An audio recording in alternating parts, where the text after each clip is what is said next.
What is going on, everybody? Welcome to the Submission Fishing Live podcast. We're back running the old school hours, 7 p.m. Pacific time. Of course, it's 10 p.m. out here. I'm staying awake for you guys, making it happen. How's everybody doing? Good to see you. See who we got in the house today. Benji Moreno, Oos from Bullhead, number one. What's going on? Cave Dog, Cal, good to see you. Nick, SoCal Fishing Squad, what's up, man? The Judge, damn, Eric's in the house. I thought you forgot about us, man. I thought you abandoned the show. Good to see you. Sammy, Julian, what's up? Welcome. The weight loss guy. Let's go, Sammy. Congratulations, brother. Brian Rosen, what's going on, man? Chet, what's up, man? Good to see you. Josh Sanchez, what's up? Yes, so we got a good show for you guys today. We're gonna do basically just go over some of the usual stuff at the beginning. I'm going to talk about PCS a little bit. This will be our first show, or actually our last show before PCS. And then, of course, our guest. We're going to have on Sammy Prum. He's been a long time supporter of submission fishing. He's part of our pro staff, so he represents the jigs. And yeah, he went out there and won the Spotty Bowl, the Weekend Warriors. He got a first place. So it's always good to talk to people like that. A lot of you guys are hardcore bay fishermen, and it's always good to get the insight and see what it takes to win. And there's always something we can learn. There's always different tips, or there's always something, a little nugget that you find when somebody's had success. So super excited for Sammy, and give him a platform to talk and get to know him a little bit better. So I think it should be fun. Obviously, if you guys have questions, let me know. Leave them in the chat. We'll answer them the best we can. And yeah, it should be a good time. So don't hesitate to ask, and we'll try to answer them. Spotty at best. Hey, what's going on, man? Yeah, catching it live. I know usually I've been doing it um at like 5. So I was kind of doing the podcast thing, and then I brought back the lives, but then I've been doing them like a lot earlier, and I know it's been hard for people to catch them. I don't know, Sammy had some time conflict, so we made it happen for him, which is okay because I actually had something going on today. Cave Dog member for 20 months. Oos, thank you, Cal. You're the man. Thank you for the membership. Yeah, so we got the PCS. So PCS is coming up, and this will be the last podcast we have before PCS. We're not going to do one next week.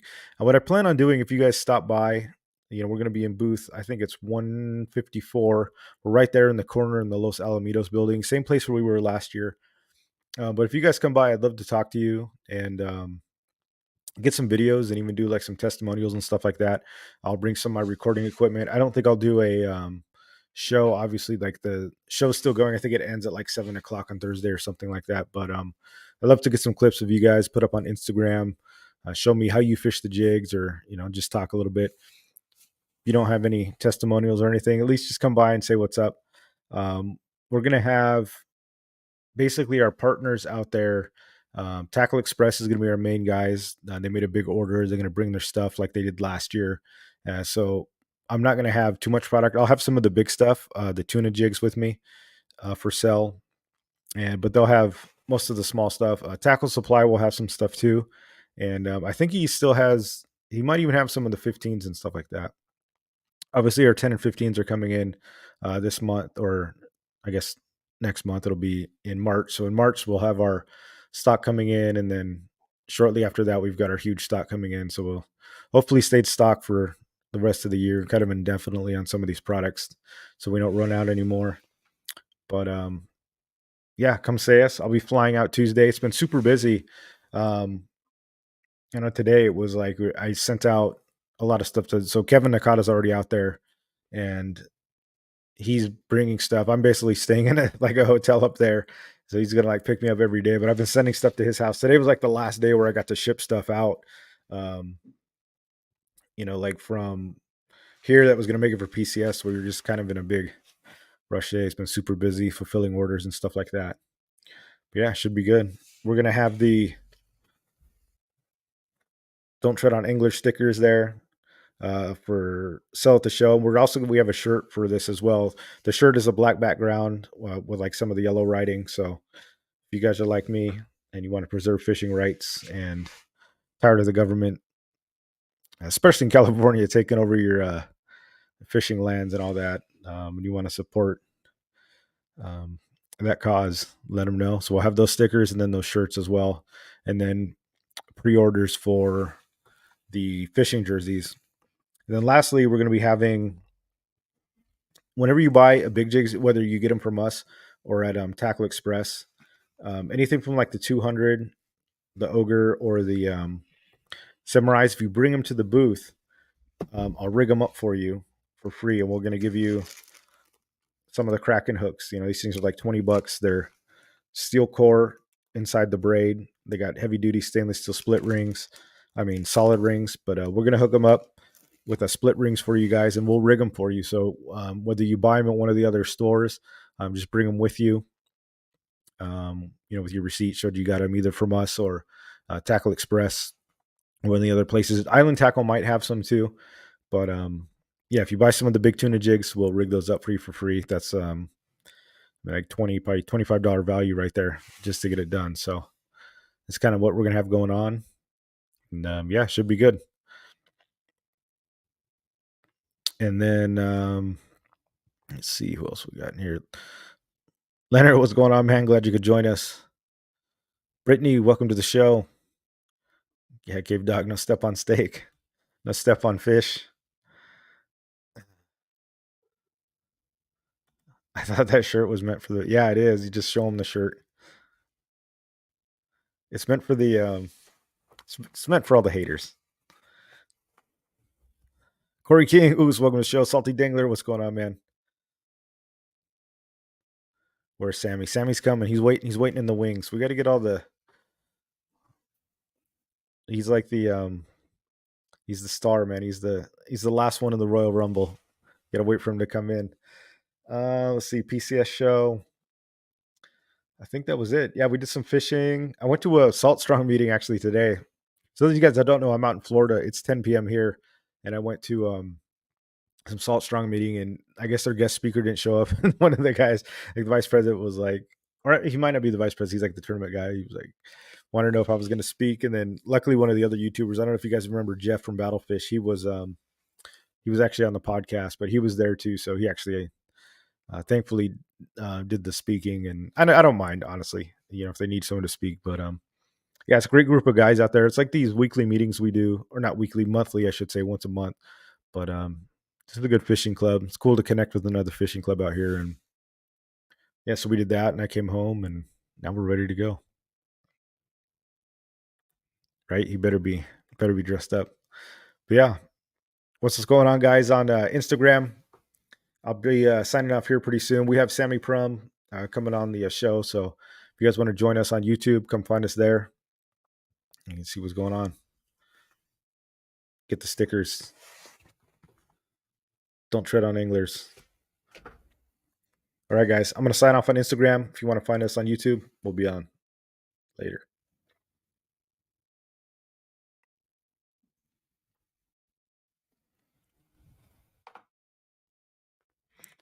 We must be finding the urge to sleep. Yeah, I was yawning a couple times right before we came on. Although I've been staying up later since I've moved to Florida than I did in California. So, but anyways, we won't go down that road. Sammy's cousin also made the leaderboards this week. Shout out to Narprum too. No fish caught, but we love them anyways. Yeah, man, they're all slayers. Chet's in there. He was in the mix. He won the whole thing last year. Good stuff. Without further ado, welcome to the show. Sammy, what's going on, man? What's up, everybody? Man, you got the fan club with you, man. You brought them all. Yeah. The cousins definitely spread the word pretty quickly here. I've got the California harbor fishing. I got my custom sticker on here. Those guys have been great, though. You guys have been great supporters of us, so we really appreciate that. Yeah, you make a great product, and we love it. I've been a fan for many years now. Caught tuna on them, caught yellowtail, and now I am using them for spotty fishing, and it's definitely my go-to lure. So that's awesome. Heck yeah! So tell us a little bit about yourself. Like, how'd you how'd you start fishing? What got you into fishing? Tell us a little bit about your fishing journey. Um, Fishing started for me probably when I was like 10 or 12 years old. My uncle would go down to the local lake all the time and catch fish like crazy. He was the best fisherman that I've ever known growing up. And he got me hooked, and I started to do my own thing. I kind of stopped during high school a little bit, did high school stuff. And then after that, my cousin Nara and I and my cousin Chet, we'd do all kinds of fishing, catfish, local lakes, trout. We'd go rent the skiffs at Newport and tote around Newport and catch whatever we can catch. I think what got my addiction going was 2020 came along, or actually it was like 2019 came along, and my buddy Dave took me out on his tandem Hobie, and we went out rock fishing out of Newport. And I was like, oh man, all the control that you want, no captain to tell you where you're going to go. And Right. so we did a few trips together, and we brought out some more friends and family. And um, about the end of that year, I picked up my Hobie, and oh man, just not paying for gas, not paying to get on a charter, and just being able to throw in the back of the truck and fish at will wherever you want and when you want. You get to go where you want. It was just insane. And I would, you know, get out to Newport and go hit the rockfish spots and go hit the calico spots down by Del Mar and go up by Newport Pier and fish around there. And um, we got some more friends, and we ran into a guy named Billy Little and Mike Harrell, and they had started this Facebook group, California Harbor Fishing, and it was pretty small back then. And fished with those guys, and man, talk about like so many guys from different walks of life. But like when we got to when the weekend and met at the harbor, and we just had just a great old time, just good talks, a time to shut down work and kind of recharge and just get on some fish. And the good part about this group and this basically family is like we weren't secretive. We shared what was working. Right. We shared tactics and what was working for catching and what was the fun thing to do and where the fish were at. Um, and we got more friends and more friends and more friends on kayaks, and family got on kayaks. And I'm sure their spouses don't like me very much right now, but yeah, Or it they became love you. a yeah, They getting them or out the of the yeah, house. exactly, because their wives get to go on spa days and whatnot, Right. and yeah, so um, yeah, it just became just like this big family of friends and family going out and catching whatever, whenever, and the best thing that you could do, man. So that was like 2019, the That kind of was the like harbor around fishing. That's what 2019 it to was born. 2020, yeah. And then Interesting. the whole COVID thing happened, and it's like you couldn't Yeah. do anything. But guess what? You can't be close to anybody on the ocean, so it was like the only thing you can do. Yeah. That was really. I mean, that was one of the. I mean, the lockdowns obviously were just terrible. I mean, they were so bad, but there was always there's always a plus side to everything, right? And I think fishing was honestly like one of the strongest industries that came out of the whole thing. I mean, and especially like kayak sales and stuff like that. I know like the San Diego group is a similar story to use like the MMFC guys. Um, that was the group that I joined. It was the same thing. It was 2020 came around. There's really I was like an offshore charter boat kind of guy, and those just didn't exist. And jujitsu gyms were shut down. There really wasn't, and I liked fishing. Is it was like I went and bought a kayak. It's like Yeah, one of the few things that you can go do. And like you said, it was like an individual. We would go on like Discord, so we could all talk to each other at the same time. But yeah, and it was really cool. And it's I like seeing the clubs too that um, like support each other, you know, show each other baits that work and spots where to go and where to fish. Because sometimes it's like you just don't know. It's like when I started, I'd never been like kayak fishing before. I had no clue like where do you even start, you know? And Yeah, it's yeah, good to have people that share that knowledge and take you out. You know, I've always be grateful to those guys, you know, that showed me some of their stuff because a lot of them have been doing it, you know, a lot longer than I had too. And yeah, that's cool that you found that family. Where is the California harbor fishing? Are they based out of you guys based out of like Orange County or Inland Empire? Or seems like you're kind of a good mix. yeah. The majority of us are kind of all over the place. We but our the home harbor has been like mostly Newport. Is like the founding fathers of the group. But we've got like Mark who comes in from Bakersfield, and Yeah. he does it every single weekend that we do meetups. That's Billy awesome. Little, Mike Carroll, Chet, Joe, all great guys, and like they are like truly like my brothers. That's awesome. And then just getting some of my cousins. I got Nara and Josh that come out with me all the time. I get them in trouble with a little bit of work time. We used to work like Monday through Saturdays all the time, but like fishing became a little bit more important, and we got just a different set of priorities where like it's like we need a little bit of us time. Right.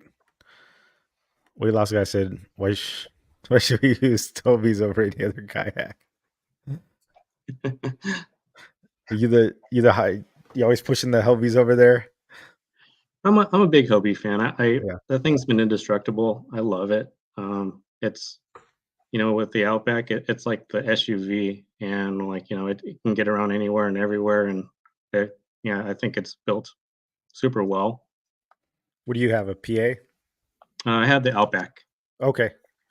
Yeah, that's you know what's interesting. I've got the PA 14 and it's even now here in like Florida, it's almost like the Outback is like better, like the smaller one.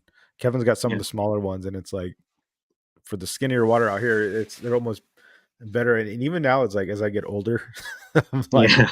dude, that That PA 14, and was my I would problem. load it on the roof. And that thing is like sometimes I look at this because the smaller kayaks are like a little bit faster too, and it's like it wasn't such a Yeah, not such a bad it's idea ag- getting those I Outbacks, think man.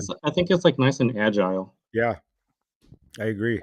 I mean that PA 14 sometimes is like turning it around. I think it takes just more power to move. It's nice when you're like offshore, like in La Jolla and stuff like that. But Yeah, honestly, I think around bays and stuff, it's PA 14 is a little much. I think, to be honest with you, I think those Outbacks are pretty sweet. Let's see who else we got in the house.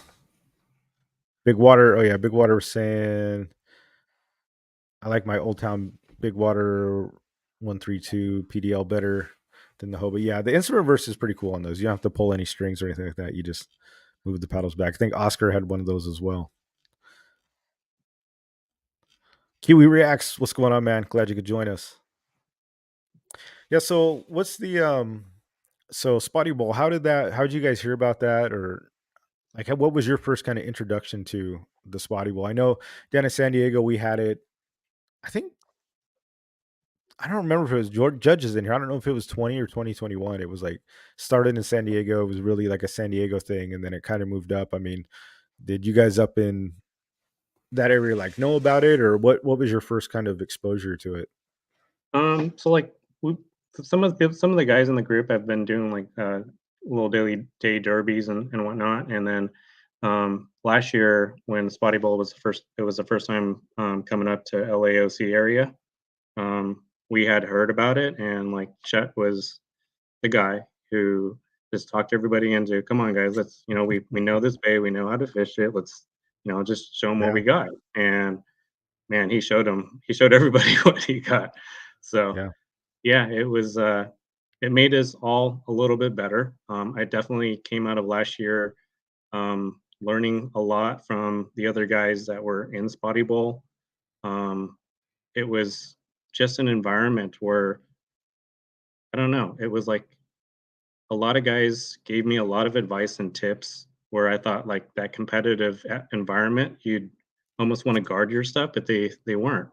Um, I had, Chut, I had Brian Rosen, some guys I really respect on how they fish and how they're able to catch. And Mike Brown is one of the masters, and he gave me quite a few tips. Some other guys that fish the SBS, Reggie, and just reaching out when, on social media when I, gave them likes and whatnot, and shared my struggles. And I would choke on session days. It was just like I would pre-fish and catch 10, 15 fish, no Yeah. problem.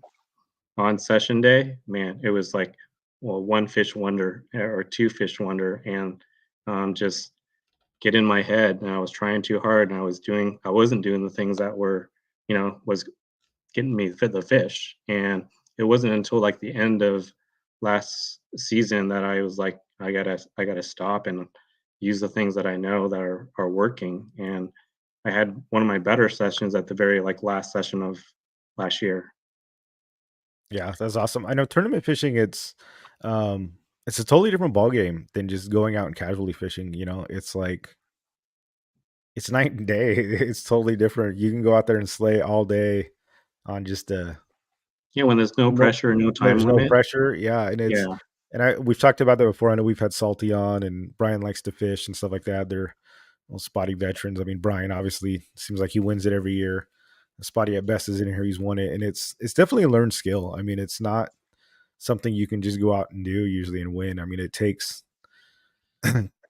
tournament. It takes tournament experience to kind of yeah, learn how to fish tournaments. You're fishing like when you're casual, it doesn't matter, but like fishing against the clock, suddenly, right? There's like time limits and yeah. bag limits and measuring fish. I mean, it's a lot to learn for And I sure. think like I think going into like this year, I did like the Melton's Newport day, and I kind of had one of my better sessions where Oh, like nice. during the time crunch, I set a plan. I kind of mapped out where I was going to go, and I stuck to that plan, and it worked for me. And it was a hard fishing day for most of the people, and out of like 80 something people, I think I landed right around. I think James said like I was around the 20ish mark, which I was Nice. really proud of. Yeah. And I kind of used that for this round of Spotty Bowl. It was in Newport, and I went to the same areas where um, I, I found some big ones, and I'm like, okay, it's only been a couple of weeks. Let me go tackle that area again. Use the same tactics and my go-to submission jigs. It's the 15 gram. You know me, that 15-gram sumo has just been like my wonder toy, Yeah. and just found this stretch of docks, and it produced again, just like the few weeks before that. That's awesome. Yeah. So you, this round of Spotty Bowl. So you obviously while you're here, you placed first place, right? That's Oh awesome. man, I was so Is stoked. was this your first win?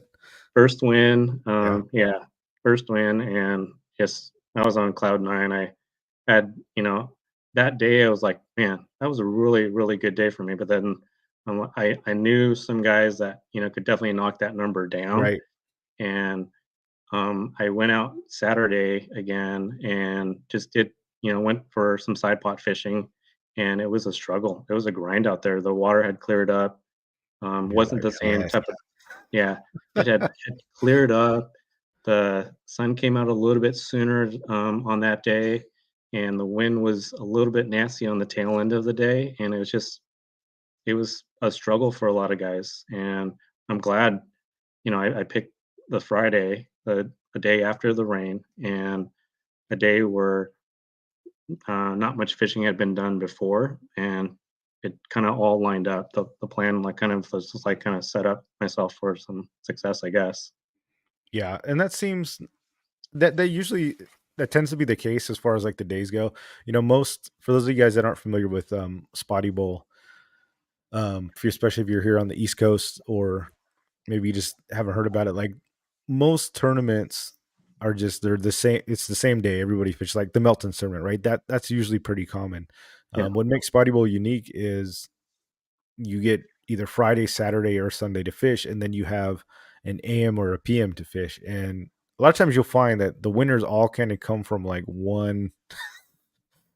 one zone. It was either like the Sunday night or it was the Friday day, and that adds an element to it because it's like you're not all fishing like the same water at the same time. There's a something to be said about r- being able to read like tide charts and weather, Yeah, and so much more goes into it than just, well, this is the day we fish. I mean, really choosing and agonizing over which day to go is like it- yeah.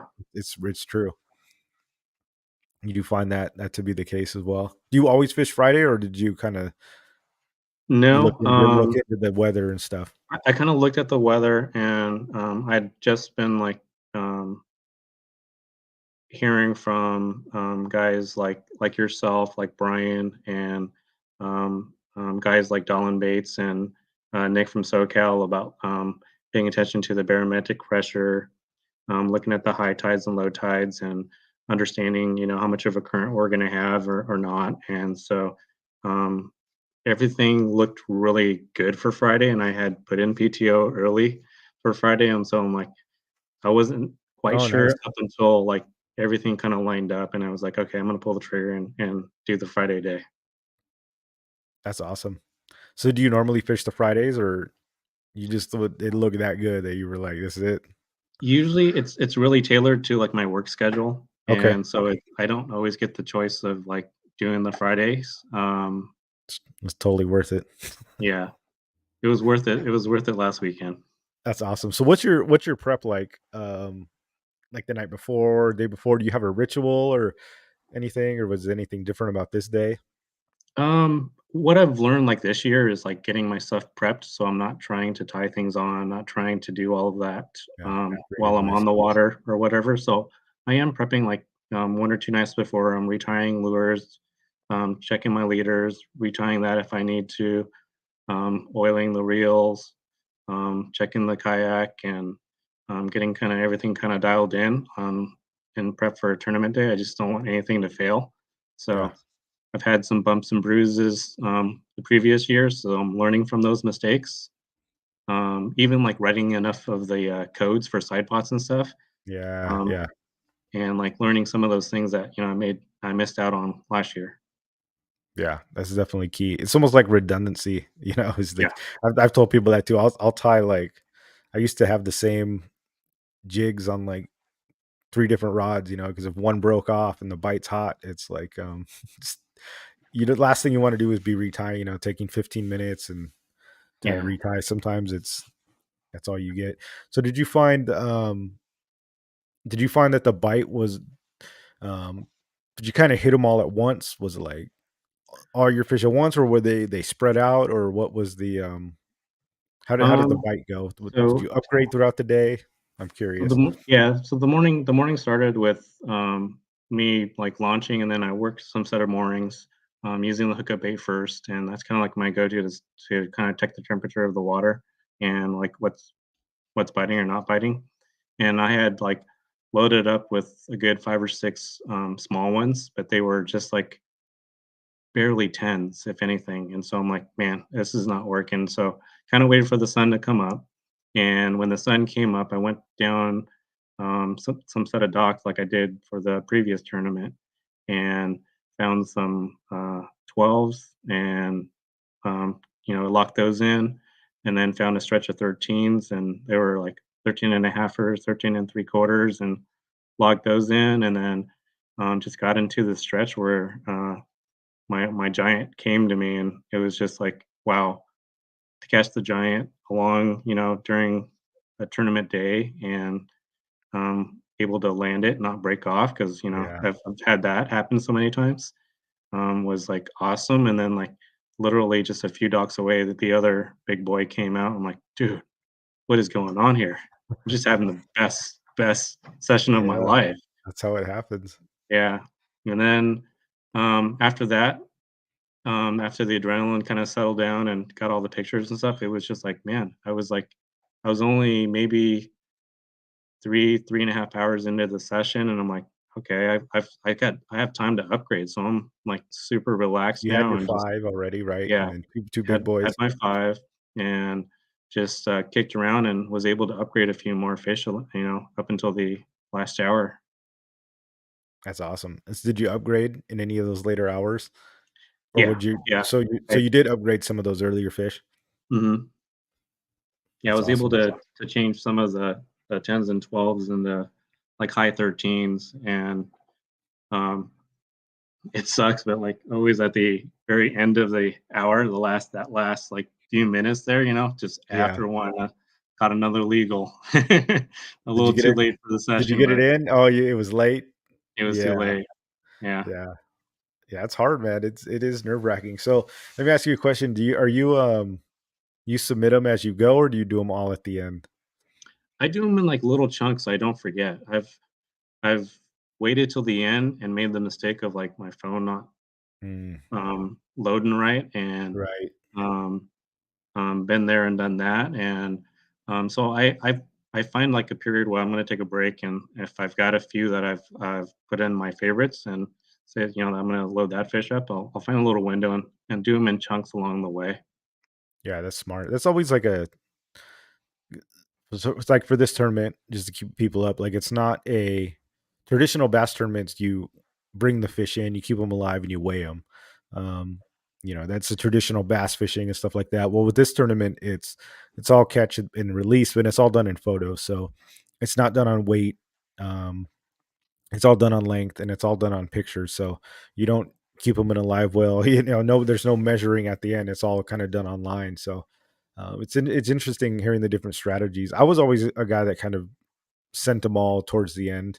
I'd bookmark them and stuff like that, and mostly that was just because I found like spotty fishing. It's usually when it's hot, and when you find one, I think you kind of experience this too. Is that one thing we know when I've studied spotties and stuff like that is that we know that they congregate together. So big ones stick Yep. around with big ones and stuff like that.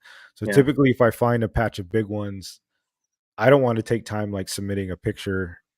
Yep. it, Same it here. takes a while. I mean, sometimes it could take like 5 minutes, and you don't think Yeah. 5 minutes sounds like a lot, but I mean, that could make the difference. And you got to, I was always a believer you got to strike while the iron's hot and just pound them while you can. And once it dies down, like you said, you move. I think Yeah. putting them Usually in bunches when is I'm on good. the move is when I'm Yeah. loading, yeah, loading the pictures up and everything, and getting a snack in or whatever, and then getting ready to hit the next spot. Yeah. I think that's definitely good advice. So did you find that they were like all on the same side?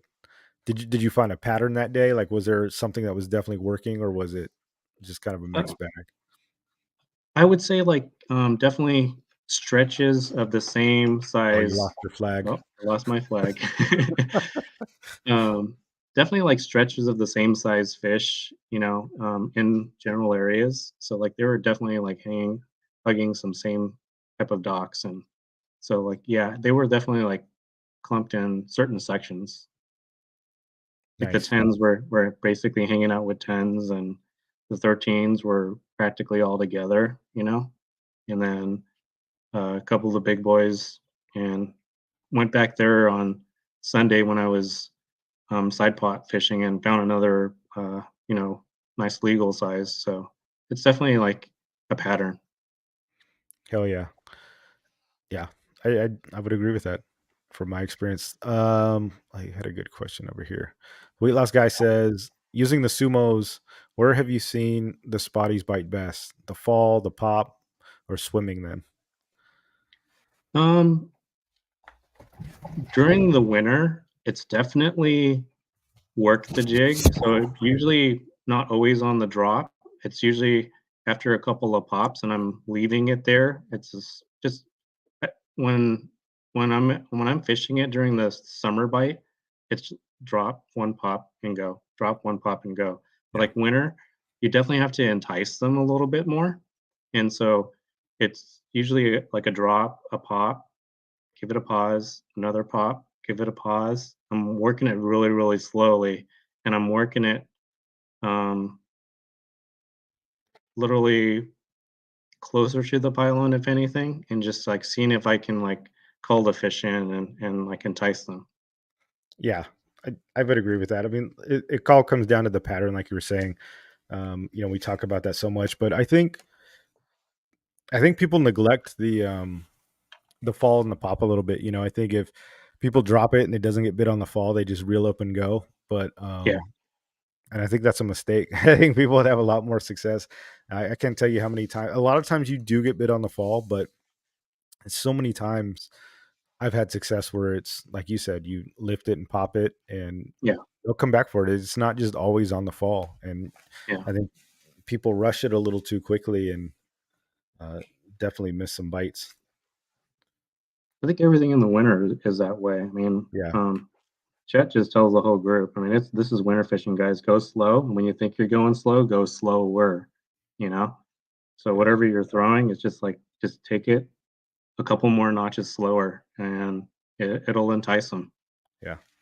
And this is the sumo that we're talking about. Although you guys, what's your go-to size? The 15 gram. 15 gram? Yeah, Yeah. that seems popular. I was always the 20 gram guy, but I don't even think I was making a 15 back then, to be honest with you. 20 was the smallest that I made for like that first year. Yeah. And then we went into the thing. But yeah, going back to what you're saying, like I'd had days where I would like send it and I'd pop it, and I've literally had fish come and pick it up off the ground. Where I don't know if you've experienced that, where I've set it and they've come by and just like suck it out of the mud. Where I Yeah. fished it that slow, I'd lift it and leave it, and then I'd feel them take it after I just literally came to a stop. Yeah. I've had that happen before where I Yeah. just kind of leave it and I take a minute to check my phone or something, and all of a sudden it just It, zoop. yeah, they come and get it because I think they see Yeah.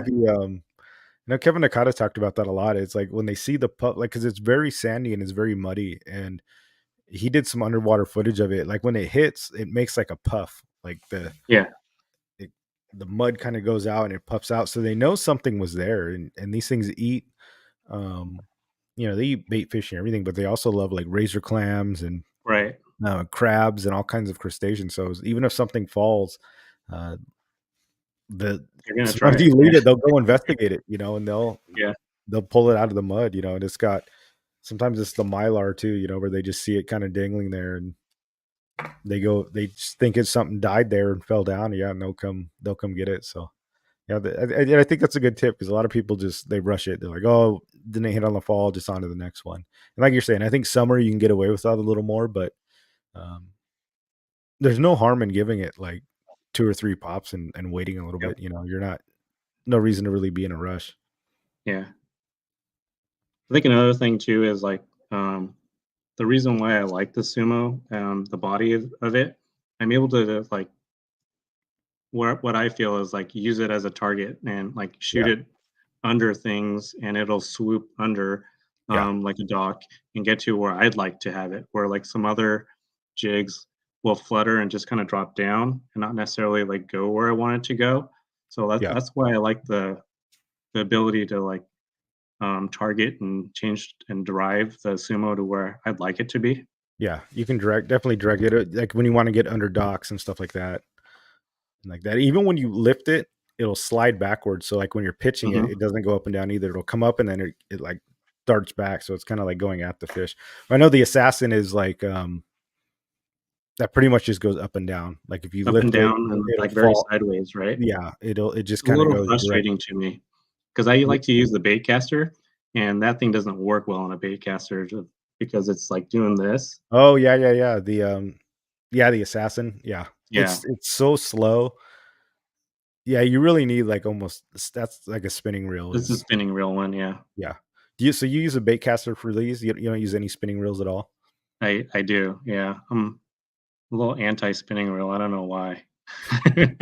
I I carry like usually like 8 rods, and they're like 7 bait casters and 1 spinning reel, and I'll either tie like a net or something super light on it, but it never gets pulled out.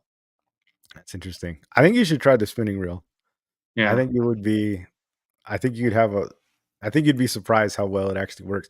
The beginning at first, because I used to, being a Southern California guy, spinning reels aren't really big out there, yeah. which is funny out here in Florida. That's what everybody uses. Um, and spinning reels, like they've always had this like negative connotation to it. It's either like people think, oh, you can't fish, or they're dorky, or it's like I don't. They have such like a bad rap, especially on the West Coast. But um, I then I started using them, and So at first, when I was fishing these jigs and everything, I was all bait caster because that was really all that I had. Yeah. Um, and I think I have somewhere here. I had like the Akuma Komodo, that small one, like the 125. I had like a the 100 size, and BFS wasn't even really a thing too, like the bait finesse system. And I was finding that, like you're saying with the assassin, like the line just doesn't come off the bail or the spindle Yeah. The fast enough. spool. It's just Yeah. it's Fast too enough. Yeah. slow. It adds too much drag. And because I was fishing, once I started fishing like 10 grams and stuff, I was like, man, it's not working. And that's when I fished the spinning reels, just because there was no resistance. The line just pops off the bail and it was really easy. And it was like that. I had a lot more success with spinning reels. And now it's Yeah. like whenever I micro jig, slow pitch with the micros, it's like ball spinning. That's I don't good. even mess Yeah. with the bait casters anymore. Yeah. I see I you think if you using tried spinning spinning, reel. that dedicate to spinning a little bit, you might see some difference there for sure. All right. Just try it. At least the sumo, like you're saying, I don't think it's as important just because it's a slide. It doesn't really, Yeah. it's not reliant really on a fluttering action. It's just kind of got a wobble and it slides down. But do you ever fish? So you don't really fish the assassin all that much, I take it. I'll use it from time to time. I'm just not. Yeah. I'm not as big of a fan of how it drops and how I've got to manage the line control a little bit more. The sumo, I've got it dialed in Yeah. where I'm It's not like, even paying attention. why even try something else? Yeah, my thumb is like doing all the work, and I feel what it's going to do, and it's all like Yeah, yeah, yeah. yeah. You got so much time with it, you already know. Yeah, it's true. Spotty Vest says, do you guys notice a difference with the barometric pressure seems inconsistent? What do you think about that? I Um, personally, like, I've never really paid attention to it, to be honest with you. I don't know if I've seen much difference. I think maybe like freshwater, it's a bigger thing, but what do you think about that whole thing? I think it does play a role. I haven't been in tune with it for as long as I'd like. So like literally just in the last many months, I've been paying attention to it, and I think like Nick from SoCal was getting might have been interviewed on another podcast and was talking about it. So I paid attention to what he was sharing and saying, and he had mentioned like the bite is good when the barometric pressure was around. I want to say it was like 28 to 30, or maybe 28 to 31, and the bite's going to go off. And anything below that or anything slightly higher than that, the bite's going to be a lot different.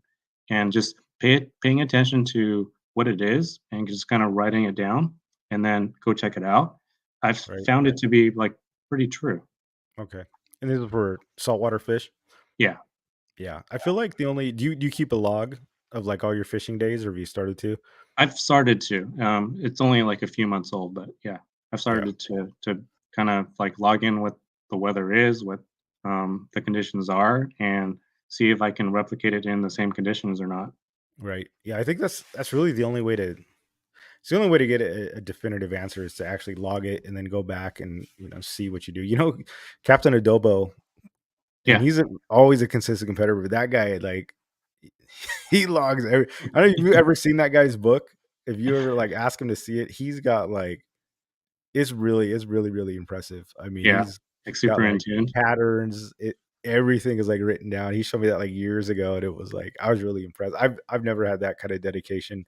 The only thing that I tracked for a little while was like tides because I was always curious. You always hear like 2 hours before, 2 hours after was kind of the golden hour. So I did track tides for like a few months, and I found tides honestly didn't matter that much. Like I Yeah, was catching big fish on slack tide, and I think it's just so much more nuanced. And I kind of figured that I think that whole 1 hour, 2 hour on tides is if there's a moderate tide and the coefficient is like between 50 and 60 and it's relatively low. But I hmm, think when the tide is too big and the swing is too high and there's a coefficient of like 70, 80, 90, I find that slack tides are actually better. So yeah, I think it just kicks up too much and the tide is too big that it's the fish don't eat or they're trying too hard to like stay in place. Because I was catching had some of my best days during slack tide. And then I kind of noticed it was during bigger tide swings, so it's so much more nuanced. I don't think there's just one answer of like fish this time and that time, and you'll get bit. Yeah, I I'll have think to check that barometric pressure though. That's never something I really like. I don't think I've ever really looked at it. Maybe because I don't really understand it, so it's like I haven't I haven't invested that much, time into it. trust me, I don't either. But like when Something with once you measure it, the swim ladders, right? Like, yeah, it was just something for me to pay attention to, and yeah. I've seen a pattern like he was talking about. So So you noticed the difference. So you use that into your decision to fish Friday? Is that correct? yeah, Awesome. And looks like it paid off. yeah, I think I think I'm getting a little bit better. I'm definitely way humbled by a lot of these guys that just like are able to call legals every single time, and just I'm still learning, and I've got a long ways to go to even come close to what they're doing. But I do appreciate like this whole community, and there's just a bunch of great guys that are willing to share knowledge and share tactic and techniques, and I'm just being a sponge. That's awesome. Well, that's cool because it shows that, the more you study that you can have improvement, and that Yeah, fishing is not just, everybody thinks it's just luck based. There is a luck element to it. there is. I definitely believe that. Anybody who tells you that is just kind of lying, but there is also a skill element. I mean, you just look at Spotty Bowl, um, and the same people win almost all the time. So you can't Yeah, tell me that it's all luck because I mean, you see Brian likes to fish at the top all the time. yeah, Spotty at best on here, he's at the top. Captain Adobo is always in the mix. Chad from Hookup Baits. It's like you see these same people like time and time again. So all the time. there is Yeah, obviously a difference. There is a way to win, and there is definitely things you can do, and it's just not all luck. There is an element of it, but it's people always say that, oh, fishing is just all luck, and it's like no, I don't think so either. that's It's not true at all. yeah, it's definitely time on the water, Yeah, practice, and just refining and refining your art. yeah. Time on the water is definitely key. Doug Rubin, what's going on? John Escobar, man, we got all the late guys coming in here. Michael Tran wants to know what bait casting reel are you using with the 15 gram? For me, it's the Tatula SV 103. Just a decent size, really dependable reel that I feel like fits in my hand perfectly. And I paired it up with a Tatula Elite like skipping jig rod, because it's super light. Light as like the Phoenix Feather is my other favorite rod, but this one just has a little bit more backbone to where I can pull the fish away from the pilings and whatnot. So it's a little bit stiffer because I'm not worried about casting it out and or having like a really like fast tip or anything. So it's a definitely stiffer rod, and I literally just drop and pop, and once I get a hit, I'm able to like muscle it away from the pilings and rocks and whatnot, so I don't break off usually. Yeah, that's good advice. Yeah, especially when you're going that shallow, you don't need like too much specialized like slow pitch gear. You know what I mean? Yeah. Just some of the solid base stuff is good.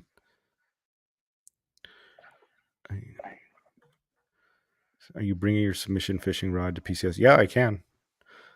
Big Water, he actually made me a fishing rod, and he made me like a badass bait rod. It's a spinning rod, and it's a slow pitch rod with like a rain shadow blank.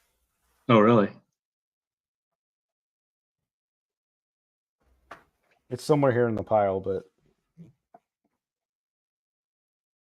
I don't know where it is. I have to dig it out. But yeah, it was he kind of like special made it for me. It was pretty awesome. Salty says halibut seemed to bite better on the slack tide for me. Yeah, man, it all depends. Don't forget that time your sister got a 25-pound Dorado. That's awesome. So, do you have any other secrets or tips that you use with the sumo that somebody else might not? What do you like? What would your advice be to somebody that wants to try to submission jigs? Like, what do you? Man, They it's just say, just "Hey, I want to go out and get bit." Like, what tips would you give them? Yeah, it is such an easy lure to catch fish on. And I think, Brian's definitely stressed that it's such an easy lure. You literally tie it on and make sure the hooks are nice and free. Um, and I now use a game clip like everybody else is doing. So I game clip it to the lure and make sure that the hooks are nice and free, and literally kick up next to a dock. I'm either going to be pitching it, right around a piling, or I'm going to look for an area by the dock where I feel like the fish are going to be, and there's been a pattern to that. And I'm looking for shade. I'm looking for where it looks like it's going to be a little fishy home, and just drop and literally let it do its thing. It's going to go, kind of dance down. And once I do feel like it hits the bottom, give it a pop, just like we're all describing, just a pop. Let it come back down to the bottom, give it another pop, and usually by that second pop, if the fish was there, it's going to take it, you know, Right. and literally spending maybe a minute or two in a spot. And if I feel like, this area has been holding fish and I want to spend a little more time, I'm going to work that dock a little, like every inch or every like 2 to 3 feet of that dock, and until I can call them in. And that's worked as well. Yeah. So you don't just you're not just throwing like one. You'll hit that piling a few times. Yeah. I'm usually working it all the way around it and kind of seeing if I can entice anything around there. Awesome. The judge says, "How deep is the water in Newport and Los Alamitos Bay? Average fishing depth." So in the Newport area, I'd say it can get as shallow as like 4 to 6 feet, and but the deepest, dock area and piling area is going to be like maybe 15 to 20. I found deeper waters in Alamitos, so for there, I will switch it up to like a 15 to 20, and maybe even like the 40 for some of the deeper the deeper waters. But generally in that 10 to 20 feet range, I'd say, and the 15 just works in that whole range. Um, like you were saying, like with the big tide swings, I'm gonna drop a heavier sumo because I don't want it to get swept away from my target area, right? Right. So I will drop a 20 from time to time, and um, see if I can get it into the spot where I was trying to target. You like the deeper waters, or do you prefer the more shallow?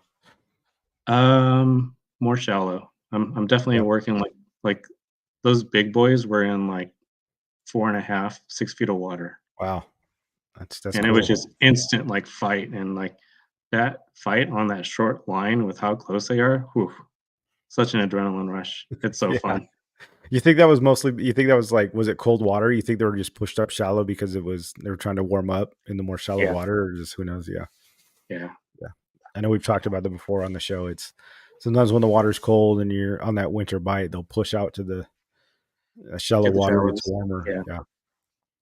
Yeah. I've heard that, man. People fishing them just a couple feet of water. Big Water Yak says, oh, something. Have you caught any? Yeah, I actually did. He asked if I caught a flounder yet. I did catch a flounder on, I think it was a 10 or 15 gram assassin, actually, the orange one. And it was illegal. And we ate it. It was a pretty good size. And we were probably in like 4 feet of water. And I was just casting and retrieving. Have you tried any cast and retrieve with the jigs, or are you just all vertical? No, yeah, I definitely started some cast and retrieves. One of the guys in our group that is also like a co-owner for Real Happy, Pat Pester.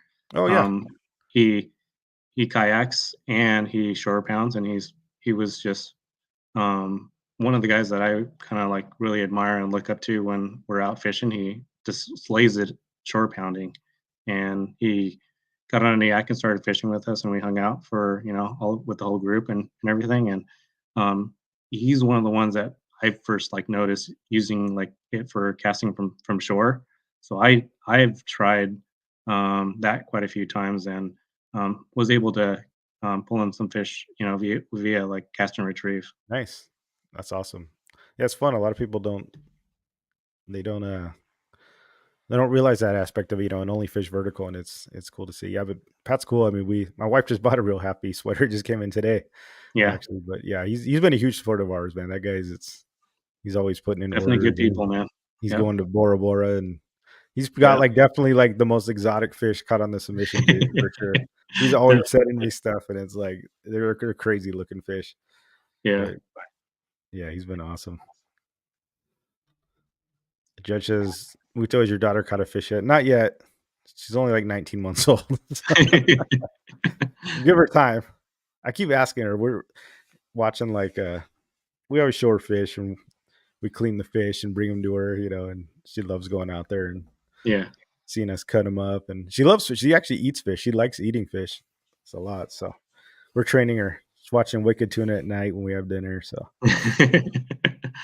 she's definitely getting the schooling. That's awesome, man. So, do you have any other plans for any more tournaments, or just focusing on Spotty Bowl? You gonna hit any rockfish tournaments this year or anything like that? Yeah, I think I'm just gonna focus on Spotty Bowl and see how so how I can work it and kind of stay in the standings and be competitive in it. Yeah. Other than that, maybe a few one-day derbies here and there. Nice.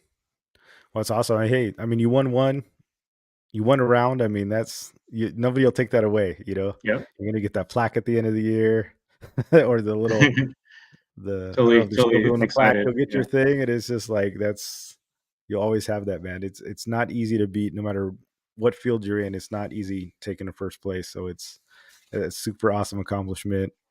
I'm glad to have you on the pro staff. I mean, you've always been great. You've always been supportive of us, and I'm glad. Honestly, I'm glad that the submission jigs get you bit. Yeah.